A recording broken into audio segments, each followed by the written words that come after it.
নমস্কাৰ বন্ধু বান্ধৱীসকল আপোনালোক সকলোকে পুনৰবাৰ স্বাগতম জনাইছো Assam job news today YouTube চেনেলৰ অন্য এটা জব ইনফৰমেটিভ ভিডিঅ' লৈ তো বন্ধু বান্ধৱীসকল পুনৰ আপোনালোকৰ বাবে খুব ভাল খবৰ আহি পৰিছে পুনৰ বিদ্যুৎ বিভাগৰ ফালৰ পৰা বৃহৎ পৰিমাণৰ ভেকেন্সি নটিফিকেশ্যন প্ৰকাশ কৰা হৈছে নতুনকৈ তো আপোনালোকক এইটো ভিডিঅ'ৰ যোগেদি ভেকেন্সিসমূহৰ সম্পূৰ্ণ তথ্যখিনি জনাই দিম যে ভেকেন্সিসমূহত এপ্লাই কৰিবলৈ হ'লে আপোনালোকৰ ইলিজিবিলিটি ক্ৰাইটেৰিয়া কি থাকিব আপোনালোকৰ শিক্ষাগত অৰ্হতা কি লাগিব আপোনালোকক কিমান দৰমহা দিয়া হ'ব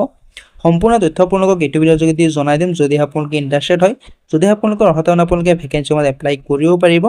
গতিকে আপোনালোকে ভিডিঅ'টো প্ৰথমৰ পৰা শেষলৈকে চাই থাকিব অলপ স্কিপ নকৰাকৈ যদি চেনেলটো নতুন আহিছে তেনেহ'লে ছাবস্ক্ৰাইব কৰি ৰাখিব এনেধৰণৰ জব ইনফৰমেটিভ ভিডিঅ'বিলাক পাবলৈ আৰু যদি আপোনালোকে এতিয়া মোৰ হোৱাটছআপ গ্ৰুপত জইন হোৱা নাই জইন হৈ ল'ব পাৰে তাতো আপোনালোকৰ কাৰণে জব ৰিলেটেড ৰেগুলাৰ আপডেটবিলাক দিয়া হয় যেহেতু বিদ্যুৎ বিভাগৰ ফালৰ পৰা ভেকেন্সি নটিফিকেশ্যনখিনি প্ৰকাশ কৰা হৈছে তো আপোনালোকে ভেকেন্সিৰ সবে ডিটেইলছখিনি ভালদৰে চাই ল'ব যদি আপোনালোকৰ অৰ্হতা বনায় যদি আপোনালোকে ইণ্টাৰেষ্টেড হয় আপোনালোকে এপ্লাই কৰিব পাৰিব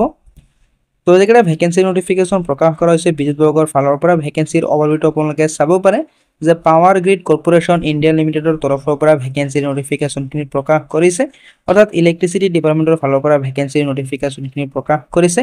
1543টা পদৰ কাৰণে ভেকেন্সি নটিফিকেশ্যন প্ৰকাশ কৰিছে তো আপোনালোকে চাব পাৰে যে চেণ্ট্ৰেল গভৰ্ণমেণ্টৰ জব হয় অল ইণ্ডিয়াৰ সকলো প্ৰাৰ্থীয়ে কিন্তু ভেকেন্সিসমূহৰ কাৰণে ইলিজিবল হয় যেহেতু চেণ্ট্ৰেল গভৰ্ণমেণ্টৰ জব হয় অল ইণ্ডিয়াৰ সকলো প্ৰাৰ্থীয়ে ভেকেন্সিসমূহত এপ্লাই কৰিব পাৰিব আপোনালোকে ভেকেন্সিসমূহত অনলাইনৰ জৰিয়তে এপ্লাই কৰিব লাগিব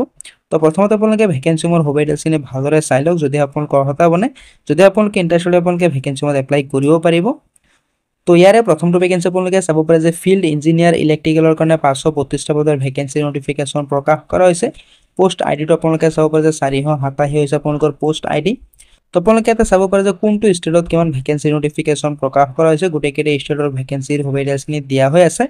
তো আপোনালোকে যিটো ষ্টেটৰ পৰা আপোনালোকে ইলিজিবল হয় যিটো ষ্টেটৰ পৰা আপোনালোকে বসবাস কৰে আপোনালোকে সেইটো ষ্টেটৰ পৰা এপ্লাই কৰিব পাৰিব যেহেতু অল ওভাৰ ইণ্ডিয়াৰ ভেকেন্সি হয় তো আপোনালোকে চাব পাৰে যে বেলেগ বেলেগ ষ্টেটত আপোনালোকৰ নাম্বাৰ অফ ভেকেন্সিটো বেলেগ বেলেগ হয় নৰ্থাৰ্ন ৰিজনত আপোনালোকে চাব পাৰে যে 33টা পদৰ ভেকেন্সি আছে এনআৰআই ৰাজস্থানত আপোনালোকে চাব পাৰে যে 31টা পদৰ ভেকেন্সি আছে নৰ্থাৰ্ন ৰিজন 2ত আপোনালোকে চাব পাৰে যে 89টা পদৰ ভেকেন্সি আছে নৰ্থাৰ্ন ৰিজন আপোনালোকে 3ত চাব পাৰে যে 42টা পদৰ ভেকেন্সি আছে উৰিষ্যাৰ কাৰণে আছে আপোনালোকৰ 41টা পদৰ ভেকেন্সি নৰ্থ ইস্টাৰ্ন ৰিজনত আপোনালোকে চাব পাৰে যে 2টা পদৰ ভেকেন্সি নটিফিকেশ্যন প্ৰকাশ কৰা হৈছে সাউথাৰ্ন ৰিজনত আপোনালোকে চাব পাৰে যে 64টা পদৰ ভেকেন্সি আছে তো এনেধৰণৰ আপোনালোকে চাব পাৰে যে ষ্টেটছ নাম্বাৰ অফ ভেকেন্সিটো বেলেগ বেলেগ হয় যেহেতু আপোনালোকৰ অল ওভাৰ ইণ্ডিয়া ভেকেন্সি হয় যেহেতু চেণ্ট্ৰেল গভৰ্ণমেণ্টৰ জব হয় অল ইণ্ডিয়াৰ সকলো প্ৰাৰ্থীয়ে কিন্তু ভেকেন্সিসমূহত এপ্লাই কৰিব পাৰিব অল ইণ্ডিয়াৰ সকলো প্ৰাৰ্থীয়ে ভেকেন্সিসমূহৰ কাৰণে এলিজিবল হয় তো আপোনালোকৰ পাৱাৰ গ্ৰিড কৰ্পোৰেশ্যন যিটো আছে আপোনালোকৰ অল ওভাৰ ইণ্ডিয়া বেচিছত আপোনালোকৰ ভেকেন্সি নটিফিকেশ্যন প্ৰকাশ কৰে আমাৰ অসমৰ কাৰণে যেহেতু এপিডিচিএল প্ৰকাশ কৰে ভেকেন্সি নটিফিকেশ্যনখিনি তো যিকেইটা ভেকেন্সি আছে ভেকেন্সিবিলাক আপোনালোকৰ অল ওভাৰ ইণ্ডিয়াৰ হয় চেণ্ট্ৰেল গভৰ্ণমেণ্টৰ ভেকেন্সি হয় অৰ্থাৎ পাৱাৰ গ্ৰিড কৰ্পোৰেশ্যনৰ তৰফৰ পৰা ভেকেন্সিখিনি আহে তো অল ওভাৰ ইণ্ডিয়াৰ সকলো প্ৰাৰ্থীয়ে ভেকেন্সিসমূহত এপ্লাই কৰিব পাৰিব একেটা ভেকেন্সি আপোনালোকৰ এপিডিচিএলৰ নিচিনাই কিন্তু এপিডিচিএলৰ ভেকেন্সিবিলাক আপোনালোকৰ অসমৰ আণ্ডাৰতে প্ৰকাশ কৰা হয় কিন্তু পাৱাৰ গ্ৰিড কৰ্পোৰেশ্যনৰ যিকেইটা ভেকেন্সি আছে আপোনালোকৰ অল ওভাৰ ইণ্ডিয়াৰ কাৰণে ভেকেন্সি নটিফিকেশ্যনখিনি প্ৰকাশ কৰে তো অল ওভাৰ ইণ্ডিয়াৰ সকলো প্ৰাৰ্থীয়ে কিন্তু এপ্লাই কৰিব পাৰিব এপিডিচিএলৰ নিচিনাই হয় ভেকেন্সিখিনি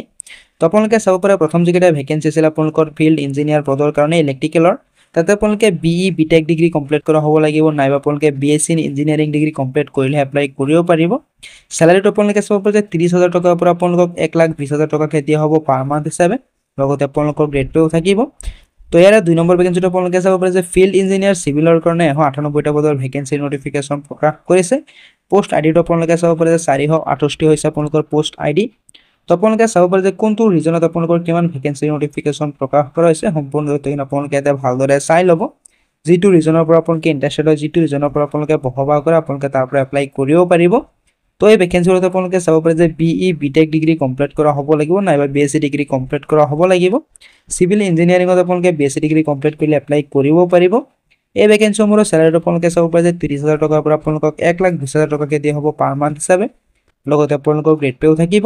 তো ইয়াৰে 3 নম্বৰ ভেকেন্সিটো আপোনালোকে চাব পাৰে যে ফিল্ড ছুপাৰভাইজাৰ ইলেক্ট্ৰিকেলৰ কাৰণে চাব পাৰে যে 535টা পদৰ ভেকেন্সি আছে তো আপোনালোকে ষ্টেটাছ নাম্বাৰ অফ ভেকেন্সিটো চাব পাৰে যে কোনটো ষ্টেটত কিমান ভেকেন্সি নটিফিকেশ্যন প্ৰকাশ কৰিছে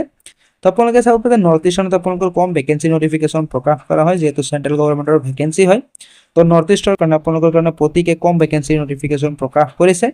যেহেতু চেণ্ট্ৰেল গভৰ্ণমেণ্টৰ জব হয় তো আপোনালোকে বেলেগ বেলেগ ৰাজ্যত ভেকেন্সি নটিফিকেশ্যনখিনি দেখা পাব কিন্তু নৰ্থ ইষ্টত অতি কম সংখ্যক ভেকেন্সি আপোনালোকে দেখা পাব যেহেতু এপিডিচিএলৰ ভেকেন্সিবিলাক নহয় এইবিলাক কিন্তু এপিডিচিএলৰ ভেকেন্সিৰ নিচিনাই হয় ভেকেন্সিবিলাক যেহেতু চেণ্ট্ৰেল গভৰ্ণমেণ্টৰ প্ৰকাশ কৰিছে আৰু এপিডিচিএলটো আপোনালোকৰ আমাৰ আসাম গভৰ্ণমেণ্টে প্ৰকাশ কৰে তো আপোনালোকে তাত আপোনালোকে ভেকেন্সিখিনি বেছি পাব যেহেতু আসাম গভৰ্ণমেণ্টে প্ৰকাশ কৰে অসমৰ কাৰণে তো তাত ভেকেন্সি অবভিয়াছলি বেছি থাকিব কিন্তু এইটো যেহেতু সেন্ট্ৰেল গভৰ্ণমেণ্টৰ জব হয় তো প্ৰতিটো ডিস্ট্ৰিক্টত প্ৰতিটো ষ্টেটত আপোনালোকৰ ভেকেন্সিৰ সংখ্যাটো বেলেগ বেলেগ থাকিব তো এই ভেকেন্সিৰ স্যালাৰিটো আপোনালোকে চাব পাৰে যে 23000 টকাৰ পৰা আপোনালোকক 1,05,000 টকাকে দিয়া হ'ব পাৰ মান্থ হিচাপে তো আপোনালোকে 4 নম্বৰ ভেকেন্সিটো চাব পাৰে যে ফিল্ড সুপাৰভাইজাৰ সিভিলৰ কাৰণে আছে 93টা পদৰ ভেকেন্সি তো আপোনালোকে ষ্টেটাছ নাম্বাৰ অফ ভেকেন্সিটো চাব পাৰে যে কোনটো ষ্টেটত কিমান নাম্বাৰ অফ ভেকেন্সি দিয়া হৈ আছে তো আপোনালোকে নাম্বাৰ অফ ভেকেন্সিটো চাই আপোনালোকৰ শিক্ষাগত হতা ডিটেইলছখিনি চাই আপোনালোকে ভেকেন্সিসমূহ এপ্লাই কৰিব পাৰিব তো এই ভেকেন্সিসমূহৰ স্যালাৰিটো আপোনালোকে চাব পাৰে যে 23000 টকাৰ পৰা আপোনালোকক 1,05,000 টকালৈকে দিয়া হ'ব পাৰ মান্থ হিচাপে যথেষ্ট ভাল স্যালাৰি আপোনালোকক দিয়া হ'ব ভেকেন্সিসমূহৰ কাৰণে যদি আপোনালোকে সিলেকশন হয় আপোনালোকে যথেষ্ট ভাল এটা স্যালাৰি পাব যেহেতু বেলেগ বেলেগ পোষ্টৰ ভেকেন্সি আছে তো ফিল্ড সুপাৰভাইজাৰ ইলেক্ট্ৰনিক্স এণ্ড কমিউনিকেশ্যনৰ কাৰণে আপোনালোকে চাব পাৰে যে 85টা পদৰ ভেকেন্সি আছে তো এই ভেকেন্সিত আপোনালোকে ইঞ্জিনিয়াৰিং ডিগ্ৰী কমপ্লিট কৰা হ'ব লাগিব স্যালাৰি যথেষ্ট পৰিমাণৰ ভাল স্যালাৰি আপোনালোকক দিয়া হ'ব তো অল ওভাৰ ইণ্ডিয়াৰ যিকোনো প্ৰাৰ্থীয়ে কিন্তু ভেকেন্সিৰ কাৰণে এলিজিবল হয় অল ওভাৰ ইণ্ডিয়াৰ সকলো প্ৰাৰ্থীয়ে ভেকেন্সিত এপ্লাই কৰিব পাৰিব অল ওভাৰ ইণ্ডিয়াৰ প্ৰতিটো ৰাজ্যৰ কাৰণে ভেকেন্সিৰ নোটিফিকেশনখিনি প্ৰকাশ কৰা হৈছে তো ভেকেন্সিৰ এজ লিমিট আপোনালোকে চাব পাৰে যে মেক্সিমাম এজ লিমিট দিয়া হৈছে আপোনালোকৰ কাৰণে 29 বছৰ অৰ্থাৎ 18 বছৰ বয়সৰ পৰা 29 বছৰ বয়সৰ সকলো প্ৰাৰ্থীয়ে কিন্তু ভেকেন্সিৰ কাৰণে এলিজিবল হয় মিনিমাম এজ লিমিট থাকিব আপোনালোকৰ কাৰণে 18 বছৰ মেক্সিমাম এজ লিমিট থাকিব আপোনালোকৰ কাৰণে 29 বছৰ লগতে আপোনালোকে সিলেকশন পাই যাব যত আপোনালোকে এসসি কেনেছৰ কাৰণে পাব 5 বছৰ ওবিসি এনসিএলৰ কাৰণে পাব 3 বছৰ আৰু পিডব্লিউডি কেনেছৰ কাৰণে পাব 10 বছৰৰ এই সিলেকশন তো যদি আপোনালোকে ইন্টাৰেষ্টেড হয় যদি আপোনালোকৰ অৰ্হতা আছে আপোনালোকে এপ্লাই কৰি লব পাৰে তো ভেকেন্সিত এপ্লাই কৰিবলৈ হলে আপোনালোকে এপ্লিকেশন ফিস এটা দিব লাগিব আপোনালোকে চাব পাৰে যে জেনাৰেল ওবিসি এনসিএল কেন্ডিডেটছ দিব লাগিব 400 টকা এপ্লিকেশন ফিস এসসি এসটি পিডব্লিউডি কেন্ডিডেটছে কোনো ধৰণৰ এপ্লিকেশন ফিস আপোনালোকে দিব নালাগে সম্পূৰ্ণ বিনামূলীয়াভাৱে আপোনালোকে এপ্লাই কৰিব পাৰিব তো যেটা ভেকেন্সি আছে ভেকেন্সিৰ সিলেকশন প্ৰচেছটো আপোনালোকে চাব পাৰে আপোনালোকৰ এক্সাম হ'ব আপোনালোকৰ ৰিটেন এক্সাম হ'ব আৰু ৰিটেন এক্সামত কোৱালিফাই হলে আপোনালোকৰ সিলেকশন হ'ব ভেকেন্সিৰ কাৰণে তো আপোনালোকে ভেকেন্সিত কেনেদৰে এপ্লাই কৰিব তাৰ সম্পূৰ্ণ ৰেচনেতে দিয়া হৈ আছে আপোনালোকৰ অফিচিয়েল ওয়েবসাইটতে এপ্লাই কৰিব লাগিব তো ভেকেন্সিত এপ্লাই কৰাৰ লিংকটো লগতে অফিচিয়েল নোটিফিকেশনটো আপোনালোকক মই হোৱাটছআপ গ্ৰুপত নাইবা ভিডিও ডেসক্ৰিপচনত দি দিম তাৰ পৰা চাই আপোনালোকে ভেকেন্সিত এপ্লাই কৰিব পাৰিব তো বৃহৎ পৰিমাণৰ ভেকেন্সি নোটিফিকেশন প্ৰকাশ কৰা হৈছে আপোনালোকৰ power grid corporation of India লিমিটেডৰ তৰফৰ পৰা সেন্ট্ৰেল গভৰ্ণমেণ্টৰ জব হয় অল ওভাৰ ইণ্ডিয়াৰ সকলো প্ৰাৰ্থীয়ে কিন্তু ভেকেন্সিত এপ্লাই কৰিব পাৰিব তো যদি আপোনালোকে ইন্টাৰেষ্টেড হয় যদি আপোনালোকৰ অৰ্হতা আপোনালোকৰ ভেকেন্সিত এপ্লাই কৰি ল'ব তো ইলেক্ট্ৰিচিটি ডিপাৰ্টমেণ্টৰ ফালৰ পৰা ভেকেন্সি কিনে আহিছে সেন্ট্ৰেল গভৰ্ণমেণ্টৰ ইলেক্ট্ৰিচিটি ডিপাৰ্টমেণ্টৰ পৰা ভেকেন্সি কিনে আহিছে তো এই ভেকেন্সিবিলাক আপোনালোকৰ এপিডিএছএলৰ নিচিনাই হয় কিন্তু এপিডিএছএলৰ ভেকেন্সি নহয় যেহেতু এপিডিএছএলে অসমৰ কাৰণে ভেকেন্সি নোটিফিকেশন প্ৰকাশ কৰে কিন্তু আপোনালোকৰ পাৱাৰ গ্ৰিড কৰ্পোৰেচন ইণ্ডিয়া লিমিটেডৰ যিকেইটা ভেকেন্সি আছে অল ওভাৰ ইণ্ডিয়াৰ কাৰণে ভেকেন্সি নোটিফিকেশন প্ৰকাশ কৰা হয় তো অল ওভাৰ ইণ্ডিয়াৰ প্ৰতিটো ৰাজ্যত আপোনালোকে ভেকেন্সিৰ সংখ্যা দেখা পাব বেলেগ বেলেগ ভেকেন্সিৰ সংখ্যা দিয়া হৈ আছে প্ৰতিটো ৰাজ্যৰ কাৰণে তো যদি আপোনালোকে ইন্টাৰেষ্টেড হয় যদি আপোনালোকৰ অৰ্হতা আপোনালোকে এপ্লাই কৰি ল'ব আপোনালোকক স্যালাৰি যথেষ্ট ভাল পৰিমাণৰ স্যালাৰি আপোনালোকক দিয়া হ'ব আৰু ভেকেন্সিবিলাকত আপোনালোকে এপ্লাই কৰিবলৈ হলে ইঞ্জিনিয়াৰিং ডিগ্ৰী কমপ্লিট কৰা হ'ব লাগিব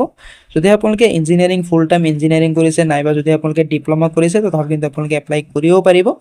তো আপোনালোকে ভেকেন্সিৰ সম্পূৰ্ণ ৰেজখিনি ভালদৰে চাই ভালদৰে বুজি পেলাই আপোনালোকে এপ্লাই কৰি ল'ব তো এপ্লাই কৰাৰ লিংকটো লগতে অফিচিয়েল নোটিফিকেশনটো আপোনালোকক মই হোৱাটছআপ গ্ৰুপত নাইবা ভিডিও ডেসক্ৰিপচনত দি দিম তাৰ পৰা চাই আপোনালোকে এপ্লাই কৰিব পাৰিব তো আশা কৰিছোঁ আপোনালোকে ভাল পাইছে যেটো ভাল পাইছে লাইক এটা কৰি দিব পাৰে কিবা হতে থাকিলে কমেন্টত জনাব পাৰে তো লগ পাম অন্য এটা ভিডিঅ'ত নতুন আপডেটৰ সৈতে ধন্যবাদ